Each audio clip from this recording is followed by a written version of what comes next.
In this video, I'm going to show you how to make a simple breakfast recipe that's the perfect recipe for the Ramadan season. It's very easy to create and tastes amazing. It's just a simple bread roll served with some pap. And I'm going to walk you through the process right now. For this recipe, we'll be needing some white bread, very soft white bread, some vegetables, cabbage, carrots, and some lettuce that I've finely shredded. We'd also be needing some chicken pieces.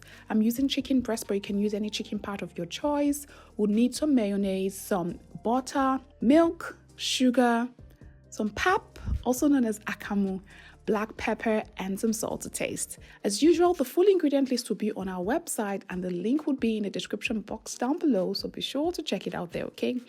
So we'll begin the cooking process by adding the chicken into a mixing bowl, and we'll lightly season it with some salt and some pepper as well. Now you can go ahead and use any seasonings of your choice at this time, but I'm keeping it very simple with just salt and pepper because I don't want anything overly dramatic. I'm also adding a little tiny bit of oil to help keep the chicken moist while it is pan frying in the pan. I just give this all a good mix to combine, and then afterwards I move over to the pan and drizzle some olive oil into the pan. Now you can use any oil of your choice, it is totally up to you. When the oil is heated up nicely, transfer the chicken pieces into the pan and then begin stir frying immediately until the chicken has lost all of its pinkness and it's slightly brown. Now the browner, the more intensified the flavor would be, so you need to just give this some time to brown. It takes about 4 to 5 minutes to completely brown the chicken.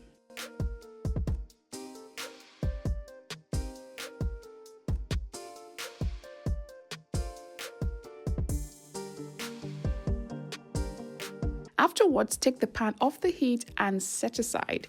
Now in another mixing bowl, transfer the shredded carrots, the shredded cabbage, the shredded lettuce, and the chicken pieces that we have just cooked. In the same mixing bowl, I'm also going to be adding some mayonnaise and then a sprinkle of salt to taste. Then go ahead and mix this all up together to combine, ensuring that the vegetables are thoroughly coated with the mayonnaise. Now, if you don't want to use mayonnaise, another beautiful option for you to use would be avocado spread or some yogurt. You just want something really moist to help bind all the vegetables together. Now, after the vegetables are all mixed, just set it aside, and then on a flat surface, bring in the bread slice, and then using a rolling pin, roll out the bread slice very flat. Now, this is the reason why you want to use very soft buttery bread, so that the bread doesn't crumble while you're rolling it out. You want it to be stiff as you roll it out. That's the best way to actually get the best from this recipe. So roll it out with a rolling pin. You can use a bottle if you don't have a rolling pin, that would work as well. And then use a serrated knife or any knife in your kitchen to cut out the brown edges of the bread. Now this will just help you achieve the perfect rolling, but if you do not want to cut it out, you can leave it. Now I went ahead to generously coat the surface of the bread slice with some butter. You can totally skip out the butter if you don't want the extra calories.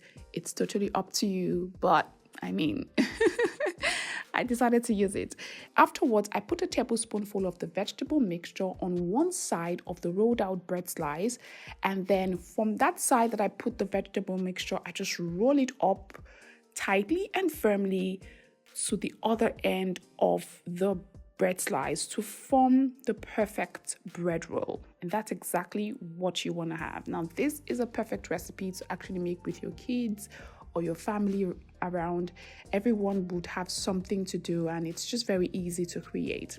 Anyways, when you have rolled out all of the bread on a griddle pan or any pan of your choice, just generously coat the surface of the pan with a cooking spray and then place the bread rolls on it, and then allow to brown on one side until it is nice and brown for a couple of seconds.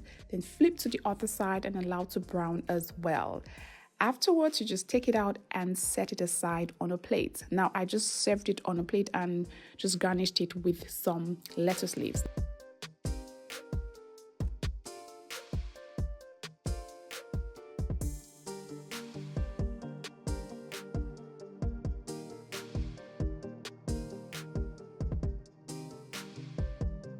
Now to make the pap. Now I know a lot of people struggle with making pap, but it's actually quite easy as ABCD. And then there are some tips that I use to help me achieve the perfect pap all the time. First of all, you have to ensure that your pap is at room temperature and is not cold. And then secondly, just crumble it up into nice crumbles and then add some water into the pap. Now you want to ensure that you don't add a lot of water to the pap at this time. You want it to still be very thick. You don't want it runny. You want it to have somewhat of a semi-liquid consistency. So add the water in bits to actually help you achieve that semi-liquid consistency. Look at that, guys. It's silky smooth. Afterwards, what you do next is gently pour in some boiling water. The water has to be hot and very boiling. And then pour it into the pap, and then as you pour, just stir it continuously until you start to notice that the pap is solidifying. Then stop stirring, add a little more water, and then when it has firmed up, don't add any more water. Cover with a plate or cover with a whatever it is you want to cover it with, and allow it to just sit there for about 1 to 2 minutes. And then afterwards, just give it a good stir with a spatula.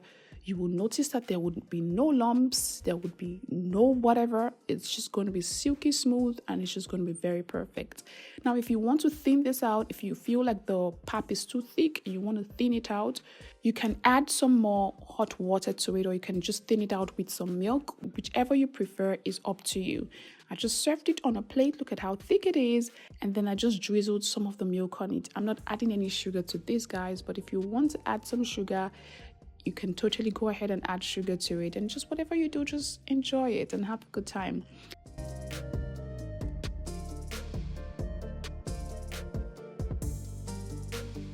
I'm serving this side by side with the bread rolls, and this would make the perfect breakfast recipe or even the perfect dinner recipe as well. Enjoy, guys, and don't forget to share with your family and friends. Remember that Ramadan is all about sharing and giving, so remember to share this recipe with everyone else, okay? All right, guys, my job here is done. If you enjoyed watching this recipe, please do not forget to give us a thumbs up, and then of course like this video, and then share this video with your family and friends so that they too can learn how to make something new as well. I'll see you next time with another recipe. Until then, take care, guys.